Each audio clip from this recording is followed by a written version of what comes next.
मेरी माँ रोज मुझे एक कड़वा शरबत पिलाया करती थी और कहती थी यह शरबत पी लो नहीं तो मैं मर जाऊंगी। मैं एक दिन शरबत पीने से मना कर दिया और अगले ही सुबह मेरी माँ इस दुनिया में नहीं रही। फिर एक दिन शरबत का राज जानने मेरे कदमों के नीचे से जमीन निकल गई, क्योंकि वह शरबत नहीं, वह तो एक मेरा नाम अंकित है। यह बात उस समय की है जब मेरी उम्र 16 साल की थी। हम जॉइंट फैमिली में रहते थे। मेरे पापा के 4 भाई थे। मेरे पापा सबसे छोटे थे। उन सब की औलाद है जवान थी और सब अपने अपने घरों के हो गए थे। सबके यहाँ बेटियां थी। मैं ही उस खानदान का इकलौता बेटा था। इसी वजह से सबका लाडला था। खानदान का इकलौता बेटा होने की वजह से सब मुझे बहुत प्यार करते थे और सब मेरे नखरे उठाते थे। मेरे सारे चाचा मुझसे ऐसे प्यार करते थे जैसे मैं असल में उनका बेटा हूँ। मुंह से निकली हुई कोई भी ख्वाहिश 2 मिनट में पूरी कर दी जाती थी। पर उस घर में एक ही इंसान ऐसा था जिसने मेरे साथ लाड़ तो क्या, मेरे से प्यार से बात तक नहीं की थी, जिसने मुझे कभी प्यार भरी नजरों से भी नहीं देखा था, जो मेरा इतना ख्याल भी नहीं रखती थी जितना ख्याल रखना मेरे लिए उनका हक बनता था। उसने कभी मेरी हिम्मत तक नहीं बढ़ाई, कभी मुझे यह नहीं कहा कि मैं उनके लिए प्यार बेटा हूँ। और वह थी मेरी माँ, मेरी साथ सौतेले बेटे जैसा शुरू करती थी। पढ़ाई में अच्छा था, हर बार फर्स्ट आता था, फिर भी वह मेरी तारीफ नहीं करती थी। कोई भी अच्छा काम करता तो भी वह मुझसे गुस्से ही होती थी। मेरे पापा भी अक्सर उनको समझाते थे कि ऐसा क्यों करती हो तुम। सब रिश्तेदार भी कहते थे इस औरत को अपने बेटे की कदर नहीं है। एक दिन मेरी माँ ने तंग आकर सबके सामने कह दिया कि हाँ, मैं एक बेटे की माँ हूँ तो क्या करूँ, इनमें से कौन सी बड़ी बात है। तुम लोगों के घर सिर्फ बेटियां हैं, इसलिए तुम्हारे लिए बात बड़ी होगी, मेरे लिए कोई बड़ी बात नहीं है। तुम लोगों को इतना एहसान है तो तुम कर लिया करो, इसकी फिक्र उठाओ, इसकी नखरे, लेकिन मुझसे मेरे हाल पर छोड़ दो। मैं आज तक अपनी माँ से कोई बदतमीजी नहीं की थी, इसके हुक्म के खिलाफ जाकर कोई काम नहीं किया था, फिर भी उनका रवैया मेरे साथ ऐसा क्यों था, मेरी वह बात बिल्कुल भी समझ नहीं आती थी। मुझे यह भी पता चला कि एक बार मेरे पापा ने मेरी माँ से जबरदस्ती तलाक भी ले ली थी, लेकिन फिर उन्होंने दोबारा शादी की थी।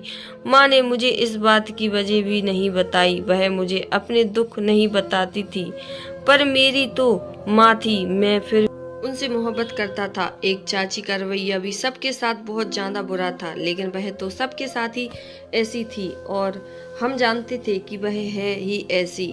लेकिन मेरी माँ कर्जनों के साथ अच्छे से पेश आती थी, लेकिन मुझसे प्यार नहीं करती थी। मैं उनकी मोहब्बत के लिए तरसता रहता था। उनके अलावा हर रात मेरी माँ मुझे एक जहर जैसा कड़वा शरबत पिलाती थी।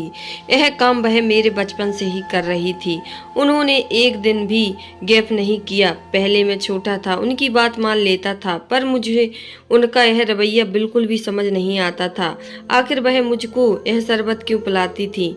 बस एक ही यही काम था जो वह मेरे लिए करती थी, और रात को मेरे कमरे में मेरे लिए वह शरबत लेकर आया करती थी और उसे वक्त तक मेरे पास ही बैठी रहती थी जब तक मैं उसे शरबत को ना पी लेता।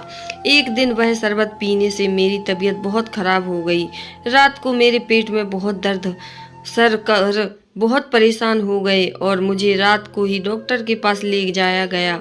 डॉक्टर ने कहा कि आप जो पी रहे हैं उसे आप ना पिए। फिर अगली रात मैंने अपनी माँ को वह शरबत पीने से मना कर दिया, अपनी सेहत का भी बताया, और वह नहीं मानी, जैसे उनको मेरी कोई फिक्र ही नहीं थी।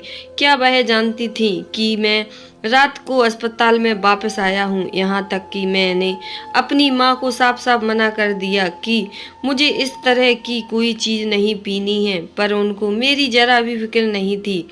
सिर्फ इतनी फिक्र थी कि बस मैं किसी तरह वह शरबत, जहर जैसा शरबत पी लूं। आज पहली बार मैंने यह शरबत पीने से मना कर दिया था। मैंने अपने इरादे को पक्का था।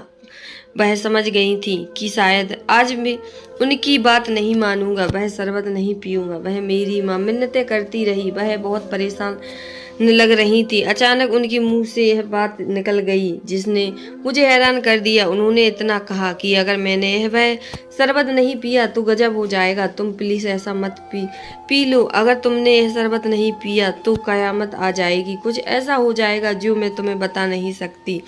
बस तुम मेरी बात मान लो। पर मैं नहीं माना। वह रोते हुए मेरे कमरे से चली गई। आज मुझे उनके रोने की कोई परवाह ना हुई, बल्कि मैं तो यह सोच रहा था कि उनको अपनी जिद बदलनी होगी। फिर मैं सुकून से सो गया और सुबह एक बुरी खबर के साथ मेरी आंख खुली। वह बुरी खबर सुनकर मेरे पैरों के नीचे से जमीन निकल गई। वह बुरी खबर थी कि मेरी माँ अब इस दुनिया में नहीं रही। वह रात को ठीक ठाक सी और सुबह पता चला कि रात को किसी पहर की उनकी मौत हो गई। उनकी मौत की वजह समझ में नहीं आई। ना तो उनको कोई बीमारी थी और ना उनके साथ कोई हादसा हुआ था। आखिर ऐसा कैसे हो सकता है? मेरे दिमाग में सवाल तो बहुत है, पर सवालों से ज्यादा गम था। मेरी माँ ने कहा था कि शरबत पी ले, नहीं तो कुछ हो जाएगा। क्या मेरी माँ का इशारा इस तरफ था? और शरबत पीने से मेरी माँ की जिंदगी पर क्या असर हो सकता था? यह बात मेरी समझ से नहीं बाहर थी, लेकिन मैं खुद को मजबूर महसूस कर रहा था। क्या मैं अपनी माँ की मौत बजे बना? अगर मैं वह शरबत पी लेता तो आज मेरी माँ जिंदा होती। सवाल और सदमा मिलकर मेरी जान ले रहे थे। मैं एक दिमागी मरीज की तरह बन गया था और मैं बहुत रोया। मेरे यह सदमा बहुत बड़ा था। घर में सुख का माहौल था। पापा भी आदमी में थे ना। कुछ दिन बाद मैं अपने दोस्त के घर चला गया। वह भी मुझे तसल्ली दे रहा था और वहां से आने से लेट हो गया। वह पहली बार था कि मैं अपनी माँ की मौत के बाद घर से निकला था। आसमान पर चांद था। उसकी चांदनी सितारों की टिमटिमाती रोशनी से माहौल को कुछ गवाह बनाया हुआ था। रात के सन्नाटे में अकेले यात्रा कर यह मेरा चांस था। जब मेरी माँ इस दुनिया से गई थी, मैंने वह शरबत नहीं पिया था। तब से ही मेरे सर में बहुत दर्द रहने लगा, ऐसा दर्द जिसको मैं नज़रअंदाज नहीं कर सकता। मैं एक डॉक्टर के पास गया तो उसने कहा कि शायद टेंशन और आदमी की वजह से इसके सर में दर्द है। वह जानता था कि असल वजह क्या है। यह दर्द तो मेरी जान ही नहीं छोड़ रहा था। हालात भी कुछ अजीब हो गए थे। मेरी एक कर्जन सीढ़ियों से गिर गई और उसका सर फट गया, बिस्तर पर पड़ी थी कि दूसरे कर्जन भी बहुत ज्यादा बीमार हो गई। मेरी एक चाची किचन में काम कर रही थी और उनके पैरों पर गर्म दूध गिर गया। और उधर मेरे चाचा ने सिर्फ मुझे बताया कि कारोबार में बहुत बड़ा नुकसान हो गया है, अब कारोबार में बहुत ही मुश्किल आ रही है। और मेरे पापा तो तभी बीमार थे जब से मेरी माँ इस दुनिया से गई थी। वह तो बिस्तर से ही लड़े पड़े थे और मुझे समझ नहीं आ रहा था कि आखिर सब हो क्या रहा है। मेरे सर का दर्द भी ना जा रहा था। मैं दवाइयाँ खाकर पागल सा हो चुका था।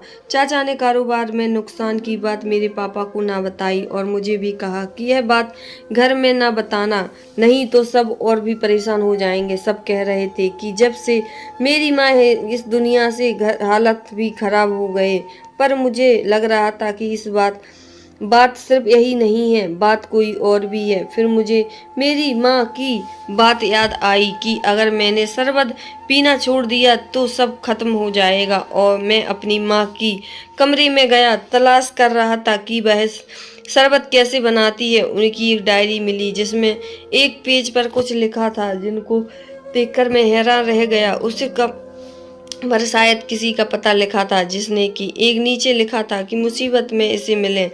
मैं अगली ही दिन वहां जाने के लिए सोचा और मैं जब वहां पहुंचा तो देखकर हैरान रह गया। वह किसी बाबा का घर था। मैं हैरान हुआ। हमारे खानदान में कोई भी ऐसी बातों नहीं मानता था।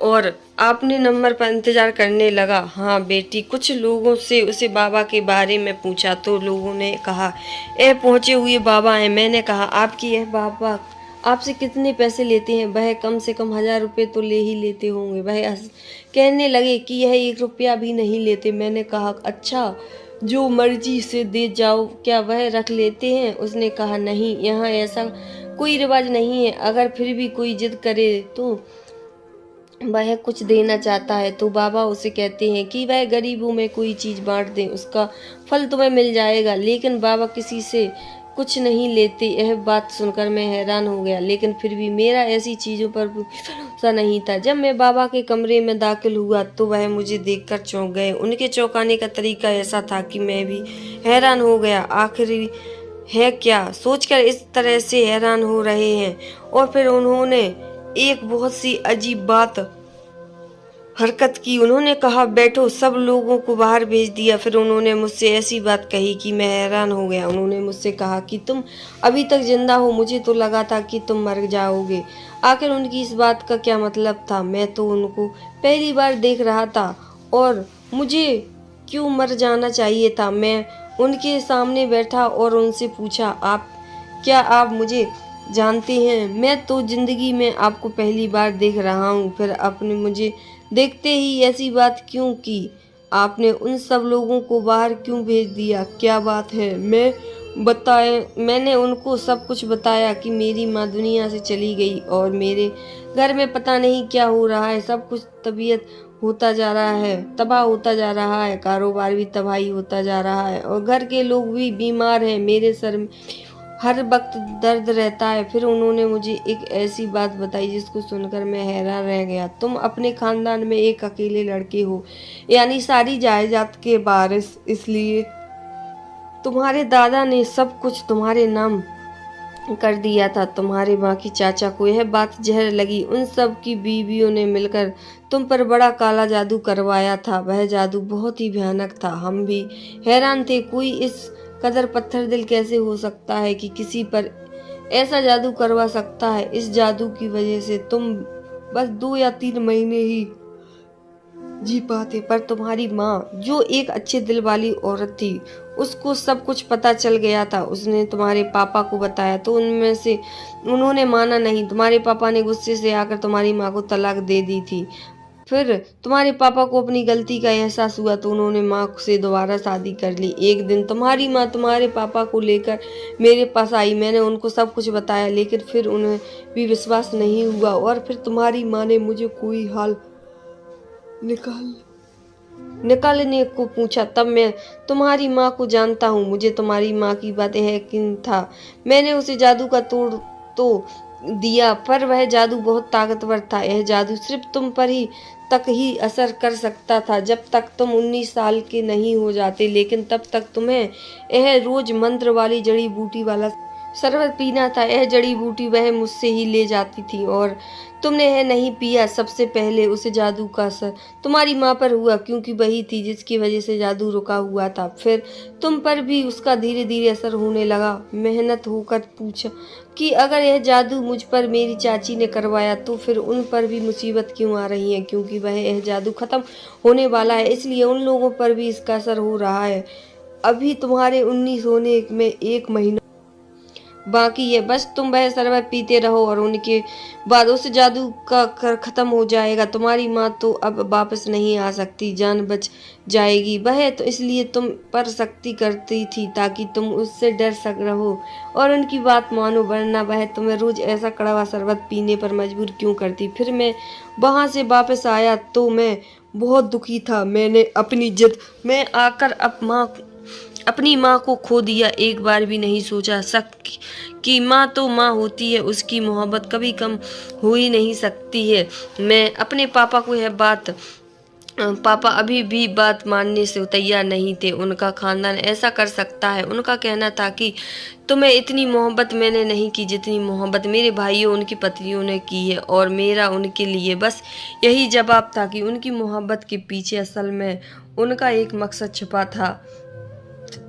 आपने मेरी माँ की बात ना मानी, यह तक कि उनको एक दफा तलाक भी दे डाली, सिर्फ अपने खानदान वालों के लिए। आप क्यों नहीं समझ रहे हैं मेरी बात को? मेरी माँ सच कह रही थी। मैंने भी उन सारी चीज़ों को महसूस किया है। मैं कोई छोटा बच्चा नहीं हूँ। मेरे पापा ने मेरी कोई बात ना मानी। मैंने अपनी माँ की वह डायरी अपने पास रख ली और उनमें यह भी लिखा था कि तुम्हारे पापा हैं बात भी नहीं मानी, क्योंकि वह अभी भी इस जादू के असर में है।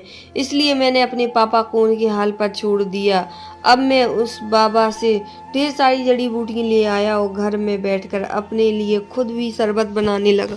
फिर यह भी सोचने लगा कि इस शरबत को बनाने में कितनी मेहनत लगती है और यह काम छुपकर भी करना पड़ता है। मेरी माँ ने मेरी जान बचाने के खातिर क्या कुछ नहीं किया और मैं जाते जाते भी उनसे बदतमीजी करता रहा। उन्हें मुझे जिंदगी भर अफसोस रहेगा। 1 महीने तक वह शरबत पिया और 20 साल होने के बाद वह शहर चला गया।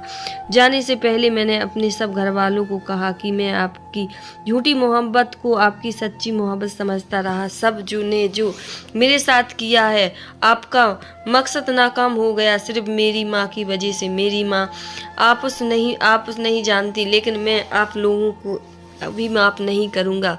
मैं वह घर छोड़ दिया और शहर में ही रहने लगा।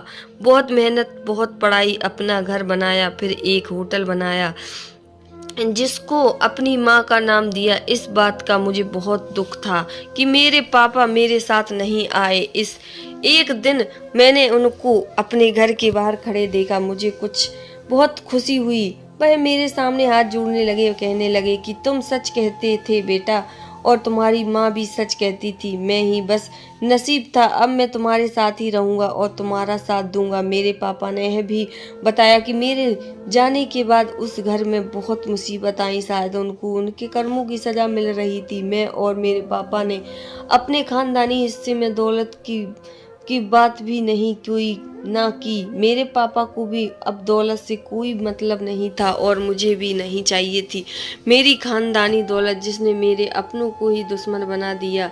मैं खुद को बहुत खुश नसीब समझता। मुझे क्या पता था कि मेरे घर वालों की मेहनत के पीछे इतनी नफरत भरी है। मेरी माँ को, जिसने सारी जिंदगी इस राज को अपने सीने में दफन रखा सिर्फ इसलिए कि वह मेरी जान बचा सके, और ऐसे ही वह इस दुनिया से चली गई। कहानी पसंद आए तो चैनल को लाइक, शेयर, सब्सक्राइब करना। हर हर महादेव।